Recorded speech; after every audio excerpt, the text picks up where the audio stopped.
আমার ভিসার কোনো খবর নাই, আমার ফ্যামিলি আমার সাথে থাকবো না, চলে যাবো এই ভিসা কইরা। আজকে এত কিছু মানুষের হয়রানি কেন করতেছে, কেন আর এগুলো হয়রানি করতেছে? যেখানে 90 দিনে দেওয়ার কথা ছিল সেখানে আজকে 11 মাস হয়ে গেছে, কেন আর ফাইজলামি শুরু করছে?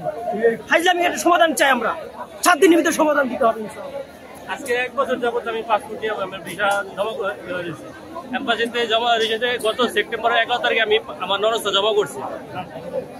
গত বছরে 11 সেপ্টেম্বরে জমা করছি, আজও পর্যন্ত আমার কোনো অ্যান্সার আসতেছে না। মেসেজ দিব বললে এখন থেকে কোনো মেসেজ পাইতেছি না। আমি একজন ভুক্তভোগী, আমি চাই সরকারের যেন এটা চূড়ান্তভাবে আমাদের এটা সমাধান করে দেয়। সে আমার পাসপোর্টটা যদি দিয়ে দিত তাহলে দেখা গেছে আমি অন্যান্য কোথাও চেষ্টা করতে পারতাম। আচ্ছা, আপনাদের কাছ থেকে কিরকম পরিমাণ টাকা নিচ্ছে একটু জানাবো। পাসপোর্ট তো যখন জমা করছি তখন আমাদেরকে 16,675 টাকা মানে এম্বাসি জমা রাখছে। বিএমএস গ্লোবাল আমি পাসপোর্ট জমা করছি, আমার সেখানে জমা রাখছিল 16,675 টাকা, সে জমা রাখছে। এই জন্য আমার পাসপোর্ট দিতে আসলে পাসপোর্ট দিলে দেখা গেছে আমি অন্য কোথাও চেষ্টা করতে পারতাম। আজকে 1 বছর হয়ে গেছে, আমি সুরাও পাইতেছি না।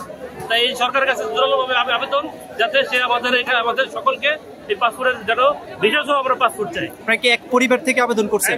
কয়জন আবেদন করছেন? আমরা আবেদন করছি 2জনের থেকে 1জন চলে গেছে। তো আন্দোলন যারা পাসপোর্ট 1 লাখের উপরে পাসপোর্ট আমার জানার মধ্যে হয়তো পারে। 22 বিষয় আছে, 22 বিষয় আছে, অনেক বিষয় আছে। 22 মনে করেন যে মালিক ইমেল করে SMS করে পাঠাইতেছে, মানে এখানে কোনো এলাও করতেছে না। মনে করেন আমরা অনেক ভুক্তভোগী, আজ 2 বছর ধরে মনে করেন যে জমা দেওয়া হয়েছে। ওনাদের ওয়েবসাইট গ্রুপ বা কোনো কিছু আছে কিনা এগুলো? সবকিছু মালিকের বরাবর ঠিক আছে, কোনো কিছু বাদ নাই। মানে এখন মালিকে বলতেছে আমার লোক আসে না কি জন্য, মানে যে আমার নেবে সে বলতেছে আমার লোক আসে না কি জন্য, এই কথা বলতেছে। এখন মনে করেন আমাদের দোকান পার্সেলের ইচ্ছা ছিল, সম্পূর্ণ সবকিছু আমরা বিক্রি করে ফেলাইছি। আমি দুবাই থেকে চলে এসেছি, আমার এই ভিসার জন্য আমি দুবাই থেকে আসছি। আমি দুবাই প্রবাসী, এই যখন নরস্থা বেড়েছে তখন আমি দুবাই থেকে চলে আসি। আজও পর্যন্ত আমি কোথাও চেষ্টা করতে পারতেছি না।